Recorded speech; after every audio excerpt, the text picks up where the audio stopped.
Možete mi reći koji detalj u ovom restoranu?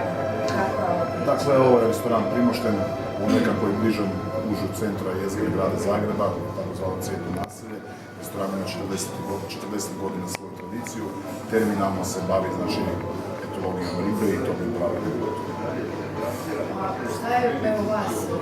Dobro tu kao kapetana američke ruske mega jahti plovidbe. Pa meni je na čast ispred obitelji Šiljković kao mojih prijatelja što su me pozvali da im pokušam skupa s njima razraditi, pobliže objasniti ili čak i napraviti jedan ekstremnih ribnih restorana u ovom dijelu.